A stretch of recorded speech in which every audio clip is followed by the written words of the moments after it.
Unique academy. आज हम बात करेंगे अपने मोस्ट इम्पोर्टेंट यूपीएससी ग्राम विकास अधिकारी परीक्षा 2018 का पेपर, क्योंकि आप जैसा जानते हैं कि 26 और 27 जून को आपका वीडियो का एग्जाम होने वाला है। तो आपको मैं आज प्रीवियस ईयर क्वेश्चन कराऊंगी, जिससे आपको आइडिया हो जाए कि आपके पिछले भी एग्जाम में कैसे ये क्वेश्चंस आए थे। इसके अतिरिक्त वीडियो की नई वैकेंसी भी आ गई है, जिसका फॉर्म 23 तारीख से भरना स्टार्ट होगा, तो उसके लिए भी मोस्ट इम्पॉर्टेंट है। तो हमारे यूपीएससी ग्राम विकास अधिकारी परीक्षा 2018 परीक्षा तिथि 22/12/2018 और एफए सीरीज का पेपर है और प्रथम पाली का है। सबसे पहले इसमें हम हिंदी परिज्ञान और लेखन योग्यता की बात करेंगे, क्योंकि इसके 3 पोर्शन होते हैं, हिंदी, रीजनिंग और जीएस। तो सबसे पहले हम हिंदी की बात करेंगे और उसमें हमारे सबसे पहले गद्यांश आता है। तो देख लीजिए हमारे गद्यांश के कैसे क्वेश्चन पूछे और किस तरह का गद्यांश आता है एग्जाम में। हमारा पहला है कि नीचे दिए गए गद्यांश को पढ़कर पूछे गए प्रश्नों के उत्तर दीजिए। यानी कि हम ये पहले गद्यांश पढ़ेंगे और इसके आधार पर जैसे क्वेश्चन दिए गए होंगे उस तरह के इसके आंसर देंगे। ठीक है, हमारा गद्यांश है, अपने प्रियजनों से रहित राज्य किस काम का। यानी कि जो हमारे प्रियजन हैं, अगर वो राज्य में ना हो तो हमारा राज्य किस काम का। प्यारी मनुष्य जाति का सुख ही जगत के मंगल का मूल साधन है। यानी प्यारी जो मनुष्य जाति है उसका सुख ही होना इस जगत के का मूल आधार है। बिना उसके सुख के अन्य सारे उपाय निष्फल हैं। धन की पूजा से ऐश्वर्य नहीं प्राप्त होने का। यानी कि धन की पूजा हम समय करते रहेंगे तो हमें ऐश्वर्य, तेज, बल और पराक्रम नहीं प्राप्त होगा। चैतन्य आत्मा की पूजा से ही ये पदार्थ प्राप्त होते हैं। लेकिन जो चैतन्य आत्मा है उसकी पूजा करने से हमें ये जो पदार्थ है वो प्राप्त हो जाते हैं। चैतन्य पूजा से ही मनुष्य का कल्याण हो सकता है। समाज का पालन करने वाली दूध की धारा जब मनुष्य के प्रेम में हृदय, निष्कपट मन और मित्रतापूर्ण नेत्रों से निकल कर बहती है, वहीं जगत में सुख के खेतों को हरा भरा और प्रफुल्लित करती है और वहीं उनमें फल भी लगाती है। ठीक है, ये हमारा था बहुत ही प्यारा गद्यांश। और इसमें पहला क्वेश्चन कह रहा है कि किससे रहित राज्य किस काम का। यानी कि 4 ऑप्शन दिए गए हैं कि भद्रजनों से, श्रेष्ठ जनों से, प्रियजनों से, कि शिक्षित जनों से। इन चारों में से किससे रहित राज्य होता है वो किस काम का।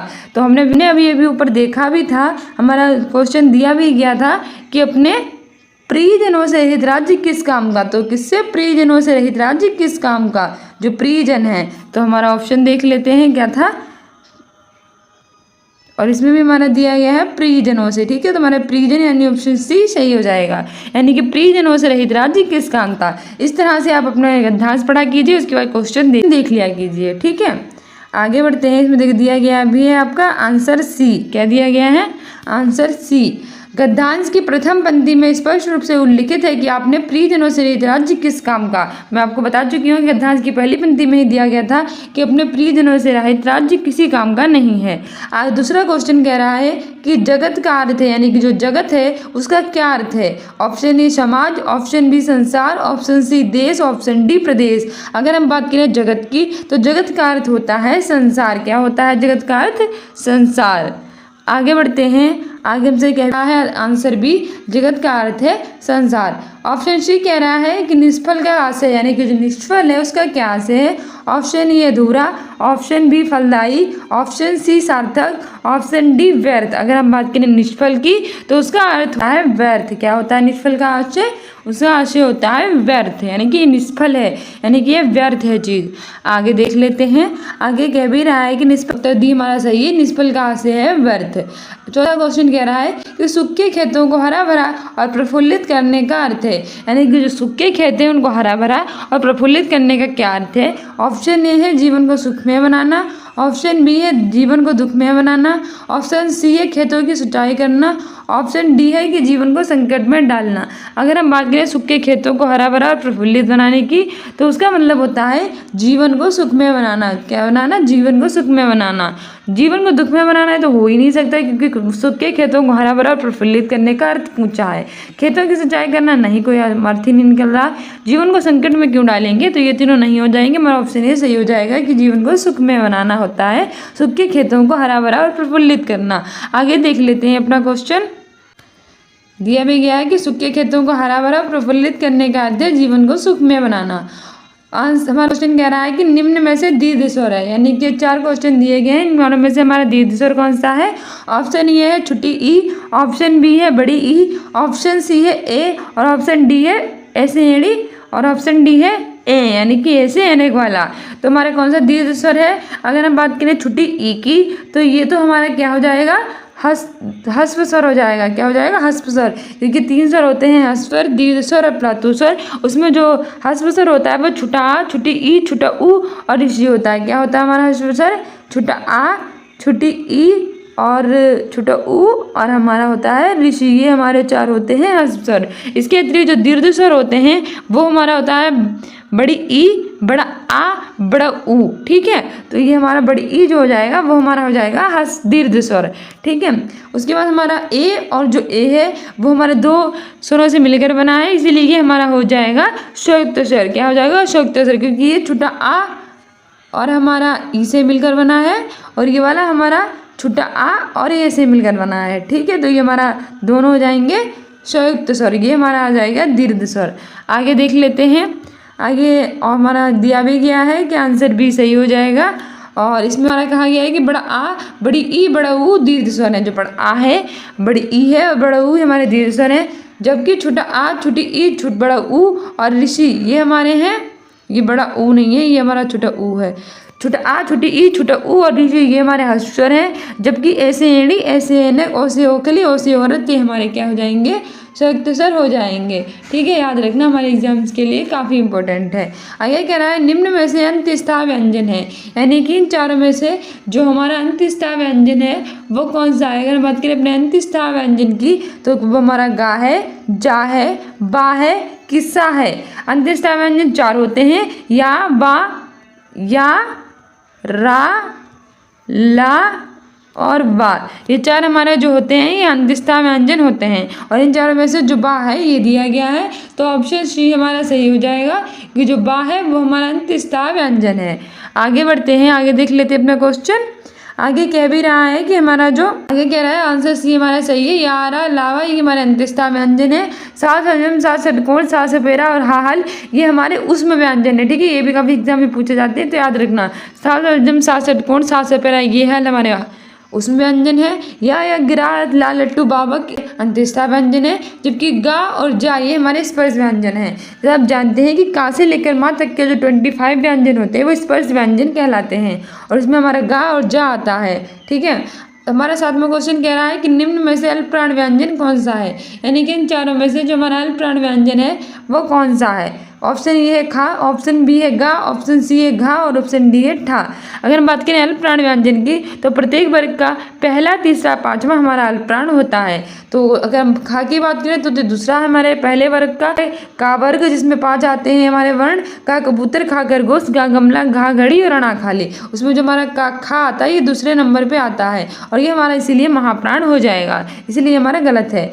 हमारा तीसरा कह रहा है कि घा, घा हमारे का वर्ग का ही चौथा आता है। का कबूतर, खा खरगोश, गा गमला, घा घड़ी, यानी कि चौथा आ गया, तो दूसरा और चौथा हमारा क्या होता है? महाप्राण, तो ये भी गलत हो जाएगा। फिर हमारा है ठा, तो ये ठा हमारा जो है वो हमारे टा वर्ग का दूसरा है। जैसे कि टा टमाटर, ठा टटेरा, तो ये हमारा दूसरा वर्ग है, तो दूसरा भी हमारा होता है महाप्राण, तो ये भी हमारा गलत हो जाएगा। फिर हमारा ऑप्शन बी बचता है, तो यही हमारा सही आंसर हो जाएगा। और ये हमारे का वर्ग का तीसरा है, यानी का कबूतर, खा खरगोश, गा गमला तीसरा आता है, और पहला, तीसरा, 5वां ही अल्पप्राण कहलाते हैं, तो हमारा ऑप्शन बी सही हो जाएगा।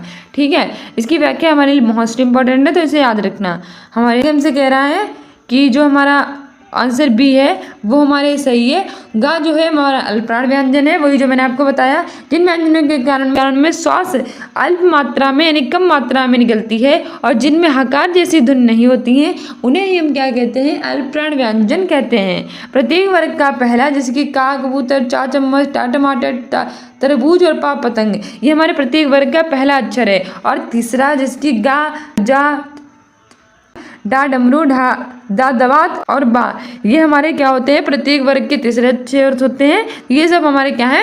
ये सब हमारे हैं अल्पप्राण। इसके अतिरिक्त जो 5वां व्यंजन होता है, जैसे कि प्रत्येक वर्ग का डा, णा, णा, ना और मा, इसके अतिरिक्त अंत्यस्था व्यंजन या गिरारत, लालट्टू और बा, ये सब हमारे अल्पप्राण व्यंजन कहलाते हैं। ठीक है, पहला, तीसरा, 5वां और अंत्यस्था व्यंजन या रा, ला, वा, ये सब हमारे आते हैं अल्पप्राण में। ठीक है, याद रखना। आगे बढ़ते हैं, आगे देख लेते हैं हमसे क्या कह रहा है। आगे कह रहा है कि निम्न में से घोष वर्ण है, यानी कि इन चारों में से कौन सा घोष वर्ण है? तो हमारा जा है, का है, चा है कि टा है। तो हम अगर बात करें घोष वर्णों की, जो हमारे प्रत्येक वर्ग का तीसरा, चौथा, पांचवा होता है, वही हमारा घोष या फिर साघोष कहलाता है। इसको हम साघोष भी कहते हैं। तो प्रत्येक वर्ग का तीसरा, चौथा, पांचवा हमारा साघोष या फिर घोष कहलाता है। तो हमारा जा कौन से नंबर का है? ये हमारे चा चम्मच, छा छाता, जा जहाज। तो तीसरा ये हमारा साघोष हो सकता है। का की बात करें तो ये प्रत्येक का वर्ग का पहला है, का कबूतर, तो ये नहीं हो पाएगा क्योंकि ये हमारा आघोष है। टा वर्ग का पहला है, तो ये भी नहीं हो जाएगा क्योंकि ये हमारा आघोष है। चा ये हमारे चा वर्ग का पहला है, तो ये भी नहीं हो सकता क्योंकि ये आघोष है। बल्कि अगर हम बात करें जा की, तो ये हमारे चा वर्ग का तीसरा है, चा चम्मच, छा छाता, जा जहाज तीसरा है, तो यही हमारे साघोष वर्ण कहलाएगा। बाकी तीनों आघोष कहलाएंगे। ठीक है, आगे बढ़ते हैं, आगे देख लेते हैं, हमारा इसकी व्याख्या देख लेते हैं जो हमारे एग्जाम के लिए काफ़ी महत्वपूर्ण है। कहा भी गया है कि हमारा ऑप्शन ए सही है। जा जो वो हमारा है घोष वर्ण, यानी कि साघोष वर्ण। घोष को साघोष भी कहते हैं। नाद की दृष्टि से जिन व्यंजन वर्णों के उच्चारण से स्वर तंत्रियां झक्कृत होती हैं वे घोष वर्ण कहलाते हैं। यानी कि नाद की दृष्टि से जो हमारे व्यंजन वर्ण होते हैं जिनमें हमारे उच्चारण करें तो हमारे जो स्वर तंत्रियां हैं वो झक्कृत हो, वो हमारे कहलाते हैं घोष वर्ण।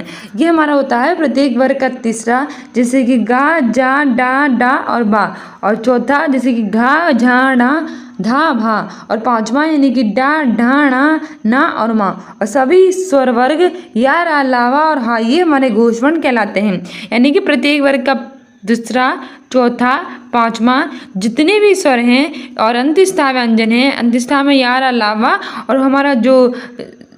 और जो हमारा उस व्यंजन में हा आता है, ये सब हमारे क्या कहलाते हैं? साघोष। ठीक है, याद रखना, मोस्ट इंपॉर्टेंट है एग्जाम के लिए। आगे बढ़ते, हमारा नंबर क्वेश्चन कह रहा है कि निम्न में से औष्ठेय वर्ण कौन सा है। यानी कि 4 ऑप्शन दिए गए, इनमें से कौन सा हमारा औष्ठेय वर्ण है? छोटा आ है, बड़ा आ है, छोटी ई है। तो सबसे पहले हम बात करते हैं ऑप्शन ए आ की। तो हमारा आ जो होता है वो कंठे वर्ग में आता है और हमारा बड़ा आ ये भी हमारे कंठे वर्ग का आता है। जैसे आप जानते हैं कि छोटा आ, बड़ा ई हमारे कंठे वर्ग के होते हैं, तो ये दोनों हो नहीं सकते। वहीं छोटी ई, बड़ी ई हमारे तालब वर्ग के होते हैं, तो ये भी नहीं हो सकते। और छोटा ऊ, बड़ा ऊ हमारे औष्ठेय वर्ग के होते हैं, तो हमारा औष्ठेय ही पूछा है, तो ऑप्शन डी सही हो जाएगा।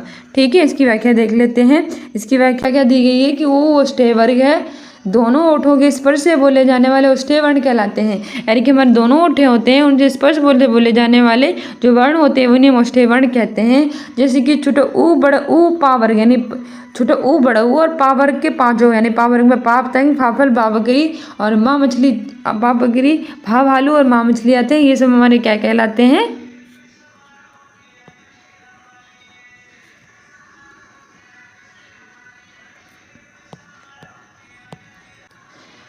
और ऑप्शन डी हमारा सही हो जाएगा। ऊ औष्ठेय वर्ण है, यानी कि वो क्या हमारा औष्ठेय वर्ण है। दोनों ओठों के स्पर्श से बोले जाने वाले वर्ण ही क्या कहलाते हैं? औष्ठेय वर्ण कहलाते हैं। यानी कि वे वर्ण जिनको हम दोनों ओठों के स्पर्श से बोलते हैं वही हमारे औष्ठेय वर्ण कहलाते हैं। जैसे कि ऊ, इसमें छोटा ऊ और बड़ा ऊ आता है। और पा वर्ग के 5 वर्ण होते हैं, पा, पतंग, फाफल, बा बकरी, भा भालू और माँ मछली। ये 5 हमारे क्या कहलाते हैं? औष्ठेय।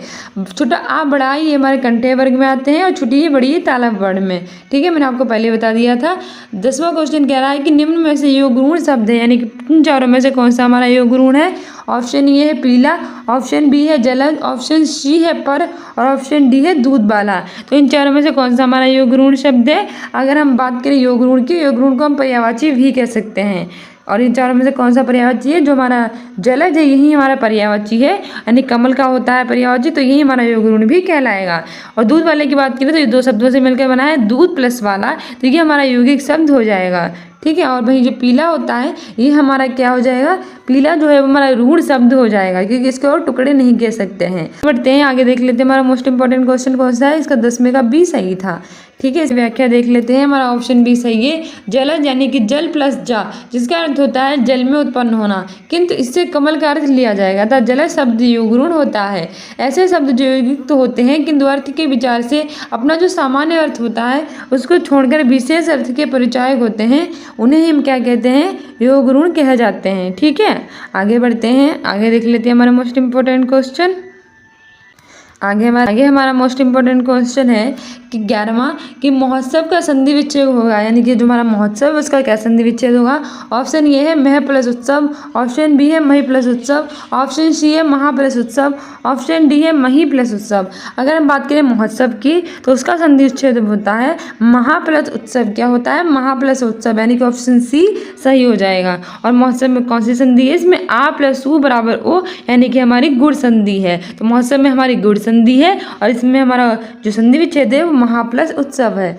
आगे बढ़ते हैं, देख लेते हैं। हमारा ऑप्शन सी सही है, महोत्सव का संधि विच्छेद होगा महा प्लस उत्सव। ये बड़ा आ प्लस उ है और इसमें गुण स्वर संधि है। इस संधि के नियम अनुसार आ और या के बाद ई उ और ऋषि आए तो दोनों मिलकर ए ओ तथा र हो जाते हैं। किसके बाद? छोटा आ और बड़ा आ के बाद छोटी ई बड़ी ई, छोटा उ और बड़ा उ, इसके बाद था ऋषि आए तो वो क्या हो जाते हैं? ए ओ और अर हो जाते हैं। ठीक है, ये हमारा मोस्ट इंपॉर्टेंट क्वेश्चन था।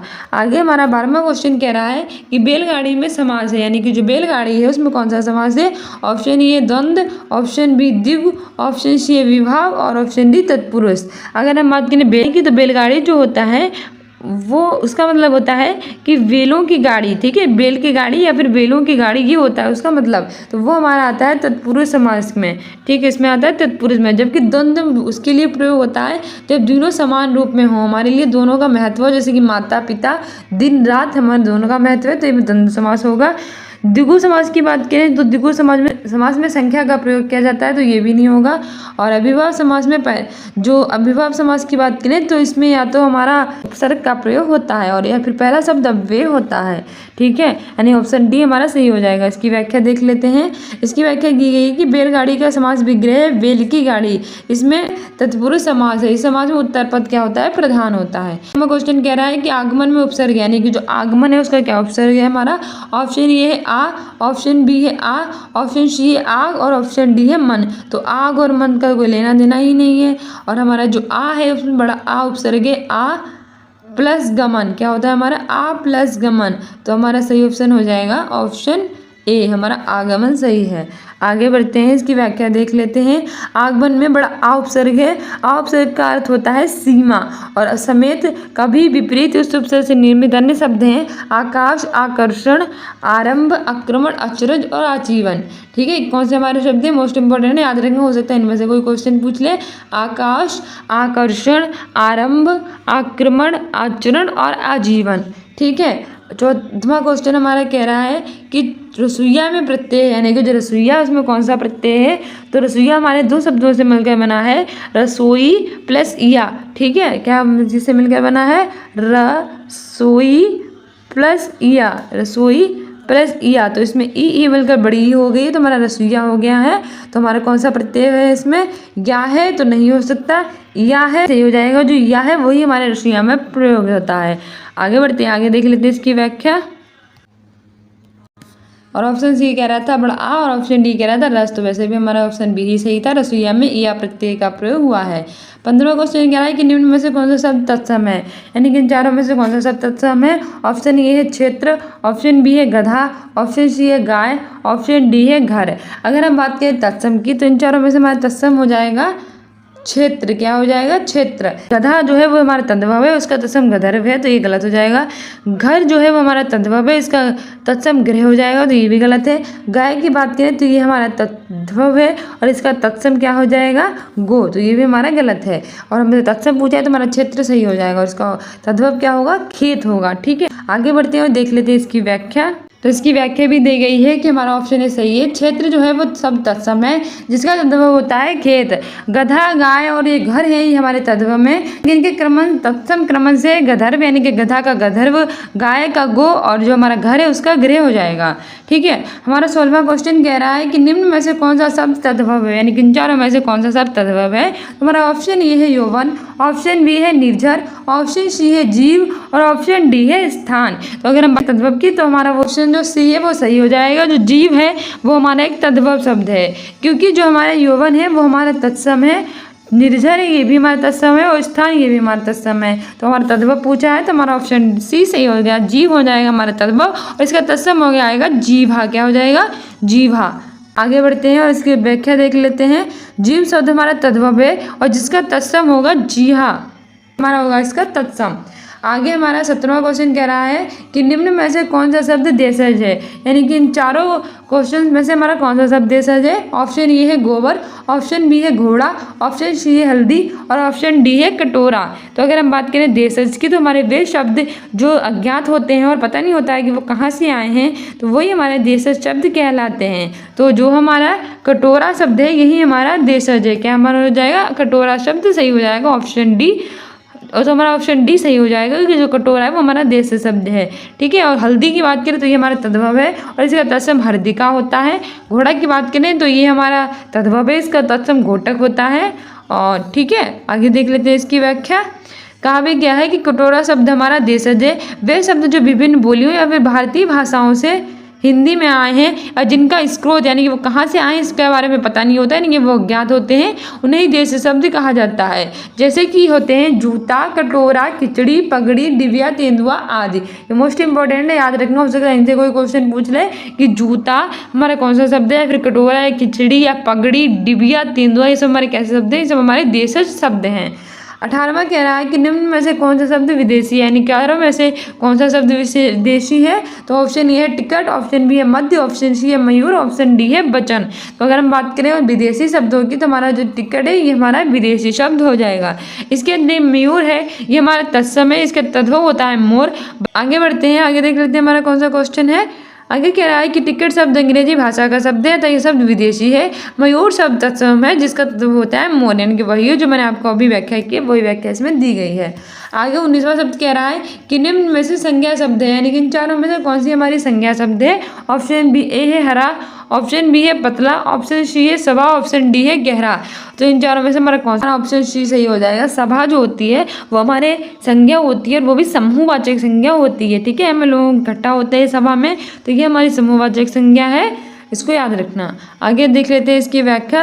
इसमें कहा भी गया है कि जिन संज्ञा से वस्तु अथवा व्यक्ति के समूह का बोध होता है, यानी कि वह संज्ञा जिससे हमें व्यक्ति और वस्तु के समूह का बोध होता है वही हमारी समूहवाचक संज्ञा कहलाती है।